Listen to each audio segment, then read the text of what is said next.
I'm losing all my faith. The spirit in my body fades away. And one by one, the days without the sun are keeping me from loving anyone.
Never a brighter light for two. Where is the sunshine I once knew? Shine down and warm the darkest blue. No more fears tomorrow, and no more tears and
So the music, interesting. My dummy take, and I'm not like I wish I were this person who could quote sounds like this, that, the other, kind of like a real high fidelity music geek. But I'm reaching for sounds that I've heard before when I listen to you guys.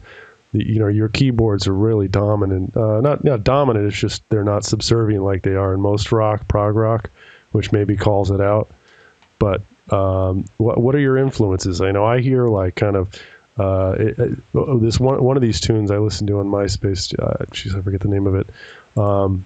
Sounds like kind of half between Genesis and Yes playing live, but with a lot of improv and riffing. Maybe I may be hearing it wrong, but what kind of music influences you and gets you guys excited? Oh, well, you're definitely hearing it right. I grew up listening to back in the 70s. I was listening to anything I could get my hands on that was, progressive rock. But probably my biggest influence were Emerson, Lake and Palmer. I just absolutely loved those guys. I wanted to be Keith Emerson so bad, and he made me want to practice keyboards and make weird sounds on a synthesizer. I just loved their music and still do.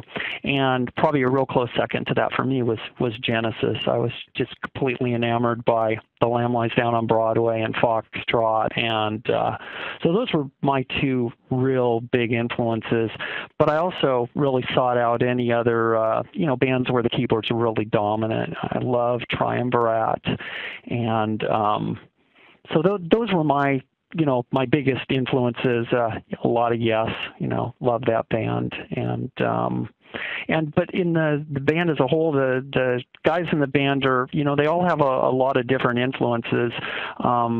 The drummer Jerry just is loves Rush. He's an encyclopedia of progressive rock. I mean, he knows so many bands and is just fluent in so many different styles and so many different bands. But he's a real Rush fanatic. The bass player loves Emerson, Lake and Palmer, but he also loves Todd Rundgren. He's got really eclectic tastes, and our guitar player likes Steely Dan and Mahavishnu Orchestra, and it's cool. That's a nice mix. Yeah, it's a real kind of potpourri, I think, of influences, but they're all firmly rooted in the progressive rock. That is for sure. Yeah. When you guys recorded, I'm serious when I say it sounds like almost like a live album. Bit of the raw edge. Did your the fellow who produced you, what's his name again? Ronan Chris Murphy. Right. Did he have you guys just do take after take live and or did you guys record it in parts or what? Yeah, well, it's interesting that you asked that. One of the things that we, felt pretty strongly about, all of us, is that we didn't want to record to a click track. Even though if you're recording to a click track, of course it makes certain things easier.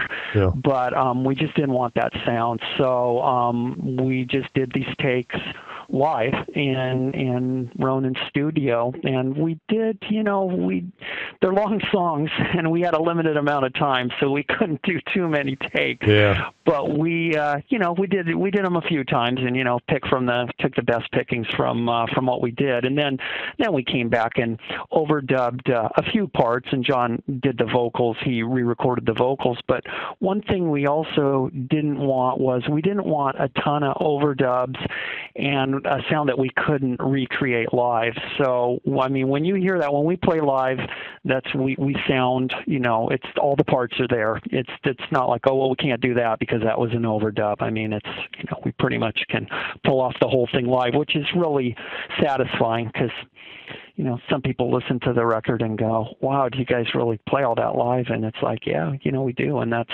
what makes it fun and challenging at times. Yeah, I think having the three, not having just guitar as your only kind of filler palette to choose from really helps. But if otherwise you're either you're rearranging the songs for live performances, which kind of sucks because you had a vision that made you put it down on tape one way, or you're doing like Rush does. I don't know. It seems like they've been doing it forever since they went into their synths phase.